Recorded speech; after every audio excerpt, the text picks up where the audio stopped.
Hello students. तो बच्चों, स्वागत है आपका आपके अपने ही चैनल ज्ञान विज्ञान में। और हम लोग आज आपका जो चैप्टर है लाइट उसको आगे बढ़ाएंगे, जिसमें हम बहुत सारे आपके इम्पोर्टेंट जो टॉपिक हैं उनको डिस्कस करने वाले हैं। तो आज का जो आपका टॉपिक है वो है परसिस्टेंस ऑफ विज़न। ये परसिस्टेंस ऑफ विज़न क्या है बेटा, इसको समझ लेते हैं। एक्चुअली क्या होता है, जब हम किसी ऑब्जेक्ट को देख रहे हैं, ठीक है, किसी भी ऑब्जेक्ट को देखते हैं तो उसकी जो पिक्चर है आप जानते हैं कहाँ बनती है, हमारी रेटिना पे बनती है। और रेटिना पे ये जो पिक्चर है, ये जो इमेज है, कुछ टाइम के लिए रुक जाती है। ठीक है, इसको हम कह सकते हैं 1/16 ऑफ अ सेकेंड ये हमारी रेटिना पे रहती है। भले ही वो जो इमेज है वो सामने से हट जाए, ठीक है, लेकिन हमारे रेटिना से ये डिसअपीयर नहीं होती है, हमें ये दिखाई देती है, भले बहुत कम समय के लिए। ठीक है, तो यही क्या है, that is the persistence of vision. इसको हम एक एक्टिविटी से समझ सकते हैं बच्चों। जैसे ये क्या है, आपके पास एक पैरट है, एक बर्ड है, और एक आपके पास इसकी केज है। अब हम लोग क्या करेंगे, ये जो पैरट है और जो ये केज है, इनको अपोजिट साइड इस तरह से लगा लेंगे। एक साइड आपने ये बर्ड की पिक्चर लगा ली, और एक इसके दूसरी साइड जो है अपोजिट साइड आप क्या लगा लेंगे, एक केज जो हमने बनाया था उसको लगा लेंगे, और इस तरह से इसे बना देंगे। और नीचे से आप क्या लगा लेंगे, एक इस तरह से ये स्टिक इसमें लगा देंगे। ठीक है बच्चों, ये स्टिक इसमें ज्वाइन करेंगे।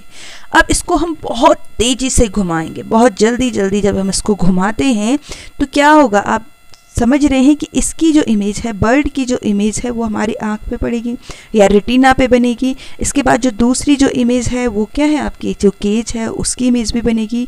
लेकिन जब हम इसको बहुत स्पीडली करेंगे तो हमें कुछ टाइम के बाद दिखाई देगा कि जो ये बर्ड है ये केज के अंदर है। एक्चुअली ये दोनों इमेजेस फिर मिक्स जैसी हो गई हैं। क्यों? क्योंकि ये दोनों इमेजेस क्या है, जल्दी जल्दी जल्दी जल्दी हमारी रेटिना पे बन रही हैं, और डिसअपीयर होने के बाद भी वो हमारी रेटिना पे रह रही है, तब तक दूसरी इमेज आ जा रही है जब हम इसको बहुत जल्दी करते हैं। तो यही बेटा परसिस्टेंस ऑफ विज़न है।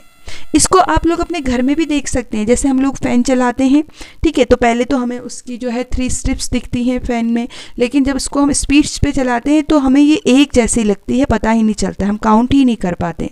ठीक है, तो ये क्या है, that is also the persistence of vision, इसे हम कहते हैं। ठीक है, अब देखिए बेटा, हमारी जो आँख है ये क्या है, कुछ ही रेंज तक देख पाती है, यानी कि कुछ शॉर्टेज हम कह सकते हैं डिस्टेंस से, और कितनी दूर तक ये देख पा रही है। तो इसको हम क्या कहेंगे, that is called the range of vision, यानी कि कितनी दूर तक हम देख पाते हैं। जितनी दूर तक हम देख पा रहे हैं, the farthest point from the eye, हमारे आँख से सबसे दूर का जो पॉइंट है, ठीक है, at the which an object can be seen clearly, जहाँ तक हम देख सकते हैं, उसे हम क्या कह सकते हैं बेटा, that is called the far point. उसे हम फार पॉइंट कह रहे हैं, यानी कि जितनी दूर तक आप नज़र उठाओ, जहाँ तक आप देख सकते हैं बेटा, तो वो क्या है, फार पॉइंट आपका कहलाता है। और नॉर्मल जो ह्यूमन आई है, इसका जो फार पॉइंट है वो क्या होता है, दैट इज़ इन्फिनिटी। हम कह सकते हैं कि कहीं दूर तक भी हम लोग देख सकते हैं। आप लोगों ने देखा होगा कि अगर आप नज़र उठाओ, जो सबसे दूर का जो पहाड़ है वो भी दिखेगा आप लोगों को। ठीक है, तो इन्फिनिटी में इसको रखा जाता है। जो नॉर्मल ह्यूमन आई है, डिफेक्टेड ह्यूमन आई नहीं कह रही हूँ मैं, जो नॉर्मल ह्यूमन आई है उसमें जो फार पॉइंट है वो क्या होता है, इन्फिनिटी होता है। ऐसे ही हम लोगों क्या होता है बेटा, नियरेस्ट भी होता है, कि नियर हम कहाँ तक देख पाते हैं। तो नियर जो है हम लोग सिर्फ कितना, 25 सेंटीमीटर अगर हम कहें, मिनिमम जो डिस्टेंस है हमारी, या जो नियरेस्ट पॉइंट है हमारा, ठीक है, जिसको हम क्लियरली देख सकते हैं, वो कितना है, 25 सेंटीमीटर हमारा हो सकता है। ठीक है, तो इसे हम क्या कहते हैं बेटा, हम लोग इसको नियरेस्ट पॉइंट अपनी आइज़ में कहते हैं। ठीक है, हम कह सकते हैं the nearest point of up to which the eye can see an object clearly without any strain, यानी कि हम कोई स्ट्रेन नहीं डाल रहे अपनी आँखों पे, नॉर्मली आराम से जिसे हम देख सकते हैं, वो हमारा नियर पॉइंट होता है। और जो नॉर्मल ह्यूमन आई है उसका जो नियर पॉइंट है वो कितना होता है बेटा, दैट इज़ 25 सेंटीमीटर। ठीक है,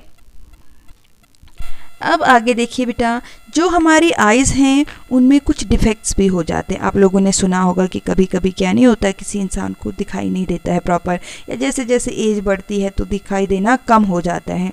तो इसमें क्या होता है बेटा, देखो, एक जो नॉर्मल ह्यूमन आई है उसमें क्या है, जैसे ये इमेज है, आपने पढ़ा है रेटिना पे बन रही है तो हमें दिखेगा, लेकिन हो सकता है ये जो इमेज है ये रेटिना से पहले इधर ही बन जाए, या हो सकता है कि रेटिना से पीछे बन जाए, है ना। ये इमेज फॉर्मेशन हमने लास्ट वीडियो है उसमें डिस्कस किया था, जिन बच्चों ने नहीं देखी वो वीडियो उसे देख लीजिए। तो चाहे आगे बनेगी बेटा चाहे पीछे बनेगी, इस तरह से अगर इमेज बनेगी तो हम उसको देख नहीं पाएंगे, ठीक है। तो ये क्या है, these are the defects of human eye. अब ये जो डिफेक्ट्स हैं इनको अलग अलग नाम दिया जाता है। एक होता है आपका मायोपिया। मायोपिया के केस में क्या हो जाता है बेटा, देखो नॉर्मल विजन मैंने आपसे कहा था कि जो इमेज है, जैसे ये बाहर कोई ऑब्जेक्ट आ रहा है, इससे जो ये रेज आ रही है, जो इमेज है ये यहाँ रेटिना पे बन रही है, ये नॉर्मल ह्यूमन आई है। लेकिन मायोपिया के केस में क्या हो जाता है, जो ये इमेज है ये यहाँ रेटिना पे नहीं बन रही है, यहाँ उससे पहले ही बन जा रही है, ठीक है। और ऐसा जो है इसको हम क्या कहते हैं बेटा, ऐसी जो डिजीज़ है उसे कहा जाता है मायोपिया, इसे हम कहते हैं, ठीक है। इसको कैसे करेक्ट किया जाता है बेटा, इसको किया जाता है आपका जो ये कॉनकेव लेंस है, आप देख रहे हैं it is a concave lens, इसको अगर लगा लेंगे हम लोग, हमारे जो आप पता है जो स्पेक्टिकल्स होते हैं, हमारे जो स्पेक्स होते हैं, उसमें अगर ऐसी डिफेक्ट हमारी आई में है जो हम क्या नहीं देख पा रहे हैं, जो इमेज है मान लीजिए कि क्या कहाँ नहीं बन पा रही है, आपकी रेटिना पे नहीं बन रही है, उससे पहले बन रही है, तो उसमें हम लोग क्या यूज़ करते हैं, कॉनकेव लेंस उसमें यूज़ किया जाता है। उसको यूज़ करके हम इस डिफेक्ट को क्या कर सकते हैं बेटा, करेक्ट कर सकते हैं, ठीक है। और ये जो डिफेक्ट है ना, इसमें इंसान को दूर की चीज़ें नहीं दिखाई देती हैं, जो चीज़ें दूर रखी रहती है ना वो नहीं दिखाई देती हैं। आपने सुना होगा अपने ग्रैंड पेरेंट्स को भी ऐसे बोलते हुए कि भाई नज़दीक की आंखें तो ठीक है, नज़दीक की चीज़ें तो दिखाई दे रही हैं, लेकिन दूर की चीज़ें नहीं दिखाई दे रही हैं। तो इस केस में ठीक है क्या यूज़ किया जाता है, आपका कॉनकेव जो लेंस है उसको यूज़ करते हैं, और फिर उसको यूज़ करने के बाद जो इमेज है वो रेटिना पे फॉर्म हो जाती है और हम लोग देख सकते हैं। दूसरा जो डिजीज़ है बेटा वो होती है हाइपरमेट्रोपिया। हाइपरमेट्रोपिया में क्या है, जो इमेज है, देखो नॉर्मल, ये नॉर्मल का केस है, अगर आप देखोगे तो रेटिना पे इमेज बन रही है। हाइपरमेट्रोपिया में क्या है, रेटिना के पीछे इमेज बन रही है, ठीक है। अब जो ये हाइपरमेट्रोपिया है ये किस चीज़ को हम बोलेंगे कि भाई जो नज़दीक की रखी हुई चीज़ें नहीं दिख रही हैं हमको, ठीक है। तो ये जो है इसमें जो इमेज है ये पीछे बनती है, तो इसको कैसे करेक्ट किया जाता है, it is corrected by convex lens. अगर हम कॉन्वेक्स लेंस को यूज़ करते हैं तो इसको करेक्ट कर लेंगे, और जो इमेज है वो फिर कहाँ बनने लगेगी, हमारी रेटिना पे बनने लगती है, ठीक है। इसके अलावा एक और जो है प्रॉब्लम होती है बेटा, दैट इज़ अ कैटरेक्ट। अगर आप देखेंगे हिंदी में इसे हम मोतियाबिंद भी कहते हैं, सुना होगा आप लोगों ने। तो जो ये कैटरेक्ट डिजीज है इसमें क्या हो जाता है, मेडिकल कंडीशन में अगर ऐसे हम कहें, जो हमारा क्या है बेटा लेंस है आई का, आप जानते हैं लेंस से क्या जाती है, रेस जाती हैं, ठीक है, अंदर की ओर, और उसको क्या करती है वो कन्वर्स कर देती हैं। तो ये जो लेंस है इसके सामने बिल्कुल एक क्लाउड जैसा आ जाता है, एक बादल जैसा आ जाता है वाइट कलर का, ऐसे जैसे इस केस में देखो इस बच्चे की ये आँख है, इसमें देखो इसमें ऐसे हो गया है। अब भाई हमारे आँख के सामने कुछ लगा लेंगे तो हमें कुछ दिखाई देगा क्या, बिल्कुल नहीं दिखाई देगा। ऐसे ही यहाँ पे भी हो गया, इस केस में भी हो गया, इसको कुछ भी दिखाई नहीं देगा। तो ये जो डिजीज़ है बेटा इसको कहा जाता है कैटरेक्ट डिजीज, जिसे हम कहते हैं। अब ये कैटरेक्ट डिजीज़ है ना बेटा, इसको किसी तरह के भी स्पेक्टिकल्स से या हम कहेंगे स्पेक्स से इसको करेक्ट नहीं किया जा सकता है।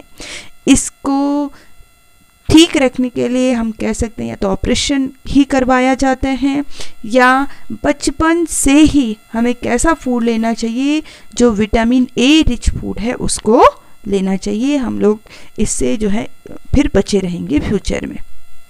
चलिए आगे देखते हैं। देखिए बेटा जो आईज़ हैं हमारे, ये क्या है, these are the gift of God. God ने हमें गिफ्ट किया है, बहुत सुंदर ये हमारी आंखें हैं जो हमें इस ब्यूटीफुल वर्ल्ड को दिखाती हैं और हमारा जो काम है उसको आसान करती है। सोचिए अगर हमारे पास क्या नहीं होंगी, आंखें नहीं होंगी, तो हमारी जो डेली लाइफ है कितनी मुश्किल हो जाएगी। तो हम सब की ड्यूटी है, हम सब का फर्ज है कि इन आँखों को हम क्या करें, सुरक्षित रखें। तो देखते हैं क्या करना चाहिए हम लोगों को अपनी जो आइज़ हैं उनकी केयर करने के लिए। सबसे पहले तो हमारी जो आइज़ हैं ये कैसी होनी चाहिए बेटा, क्लीन होनी चाहिए। हम कह सकते हैं wash your eyes at least twice a day with clean water. साफ पानी से हम लोग क्या करें, रेगुलरली कम से कम 2-3 बार अपनी आँखों को धोएं। इसके अलावा क्या है बेटा, बहुत ज़्यादा लाइट भी हमारी आँखों के लिए अच्छी नहीं है। आप जानते हैं इससे क्या हो सकता है, हमारी जो क्या है प्यूपिल है, आइरिस है, या हमारी जो आइज़ हैं, आप जानते हैं बहुत सेंसिटिव ऑर्गन है, ये डैमेज हो सकती हैं।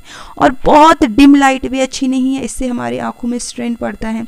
तो हम लोगों को क्या करना चाहिए, न तो बहुत ज़्यादा लाइट में और न बहुत कम लाइट में रीड एंड राइट करना चाहिए। डू नॉट रीड और right in dim light because it puts strain on the eyes. इससे हमारे आँखों में स्ट्रेन पड़ता है और हम लोगों को क्या हो सकता है बेटा, हेडेक हो सकता है, सिर दर्द हो सकता है। ठीक है, इसके अलावा हम लोगों की जो डिस्टेंस है बुक से, नोटबुक से, ये भी प्रॉपर होनी चाहिए। लगभग आपकी 25 सेंटीमीटर, जैसे हमने पहले भी डिस्कस किया था। ठीक है, तो उससे ज़्यादा दूर भी नहीं और ज़्यादा नज़दीक भी नहीं होना चाहिए। ऐसे नहीं कि बिल्कुल आँखों के पास लेके हम पढ़ रहे हैं, इससे भी हमारी क्या हो सकती है, जो आइज़ हैं उन पे स्ट्रेन पड़ सकता है, हम प्रॉपरली नहीं देख सकते हैं। बिल्कुल दूर ले जाके भी नहीं पढ़ना चाहिए। तो इस चीज़ का भी हम लोगों को क्या करना है बेटा, ध्यान रखना है। ठीक है, हम कह सकते हैं do not read by bringing the book too close to your eye और by keeping it too far from the eye. ना तो बहुत दूर, नहीं बहुत नज़दीक। कभी भी हमारी आँखों में कुछ भी गिर जाता है, डस्ट हो गया, फॉरेन पार्टिकल हो गए, कुछ भी हो गया, तो आँखों को ऐसे रब ना करें।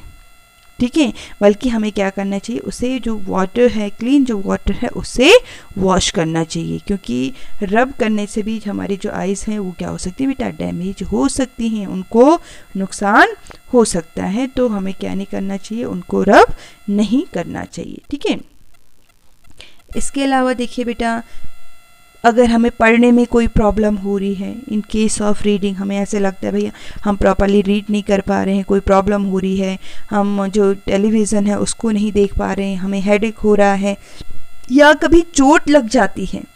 ठीक है, तो उस हमें क्या करना चाहिए, खुद ही डॉक्टर नहीं बनना चाहिए। कुछ लोग खुद ही डॉक्टर बन जाते हैं और अपनी आंखों में मेडिसिन को अप्लाई कर लेते हैं।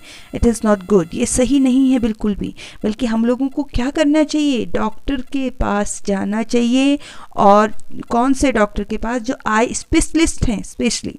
ठीक है, इमीडिएटली उनसे कंसर्न करना चाहिए और जैसा भी वो हमें प्रिस्क्राइब करें वो सब कुछ हमें करना चाहिए। ठीक है, सबसे ज़रूरी हमारी जो डाइट है उसमें कैसा फूड होना चाहिए बेटा, विटामिन ए रिच फूड जिसे हम कहते हैं। ठीक है, ऐसा जो फूड हमारी आँखों के लिए क्या है, ये बहुत ही अच्छा होता है कि इससे फ्यूचर में हमें कैटरेक्ट जैसी डिजीज़ेस नहीं होती हैं। ये जो फूड आइटम्स हैं, विटामिन ए जो हमें देते हैं, कौन है, कैरेट है, कॉड लीवर ऑयल है, ग्रीन वेजिटेबल्स हैं, कैबेज है, ब्रोकली है, एग, मिल्क, बटर, कर्ड, चीज़। ठीक है, फ्रूट्स, पपाया, मैंगो, ये कलरफुल जो फ्रूट्स हैं, आपके अलग अलग कलर के जो फ्रूट्स होते हैं, वेजिटेबल्स होती हैं, ये क्या है, they are rich in vitamin A. और विटामिन ए क्या है, it is necessary for our healthy eyes, हमारी आँखों के लिए बहुत अच्छा है।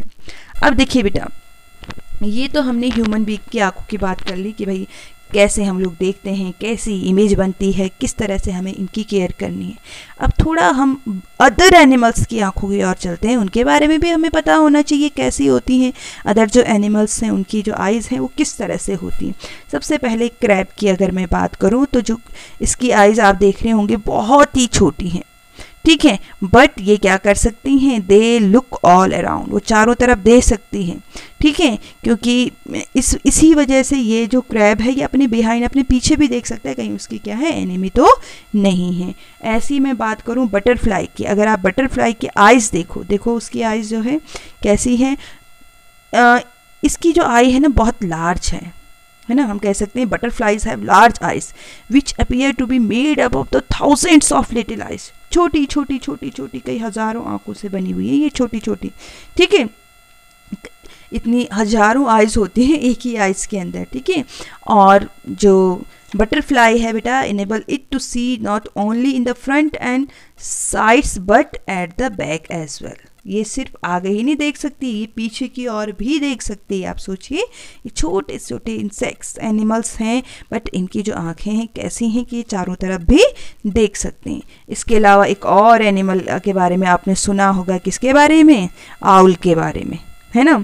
आप ये क्या है, हम कह सकते हैं नाइट बर्ड है, रात में उड़ती है ना। लेकिन आपको पता है कि ये सिर्फ रात में ही क्यों उड़ पाती है ना? पता है सबको बच्चों को कि नहीं है? ये नहीं पता होगा क्यों उड़ पाती, ये पता होगा कि ये रात में ही उड़ती है। एक्चुअली क्या होता है बेटा, जो आउल है उसका अगर आप कॉर्निया देखोगे ना, वो काफ़ी बड़ा होता है।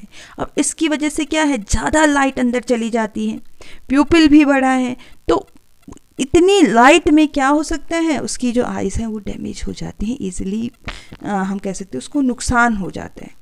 ठीक है, तो जो ये नाइट बर्ड है, हम कहें कि जो आउल है, इसमें क्या है, बड़ा कॉर्निया है, लार्ज कॉर्निया एंड लार्ज प्यूपिल। ठीक है, तो ये अलाउ करती है कि ज़्यादा से ज़्यादा लाइट अंदर जाए। अब ज़्यादा लाइट अंदर जाएंगी तो डैमेज होंगी, है ना, इसलिए वो दिन में नहीं उड़ता, आंखें बंद रखता है।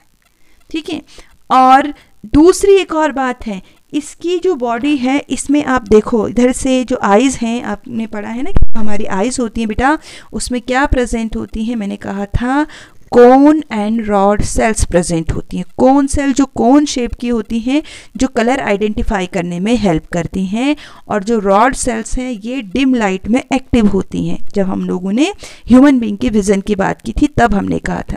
तो यहीं पे साइड में मैंने इसकी पिक्चर लगा रखी है, आप देखो, इसकी आंखों में देखो, जो आपकी रॉड सेल है कितनी ज़्यादा है और कोन सेल कम ही है। ठीक है, तो जो रॉड सेल है ये कब एक्टिव होंगी, only during night vision, dim light में एक्टिव होती हैं, इसी वजह से ये रात में उड़ पाता है। और जो कोन सेल्स हैं वो डे टाइम पे एक्टिव होती हैं। ठीक है, ये तो इसके पास बहुत कम है, तो ये बहुत कम उड़ पाता है, इस वजह से वो दिन के टाइम पे। तो ये भी रीज़न है कि ये जो है रात को तो उड़ लेता है क्योंकि इसके पास रॉड सेल्स हैं। ठीक है, और जो है कोन सेल्स इसमें क्या है बेटा, कम होने की वजह से ये दिन में नहीं उड़ता है, नहीं उड़ पाता है। ठीक है, तो ये तो हो गई आउल की बात। अब देखिए बेटा, इस दुनिया में ऐसे भी लोग हैं जो क्या हैं, देख नहीं पाते, हम जिन्हें क्या कहते हैं, विजुअली चैलेंज पर्सन जिन्हें हम कहते हैं। बट क्या वो रीड कर सकते हैं, क्या वो लिख सकते हैं?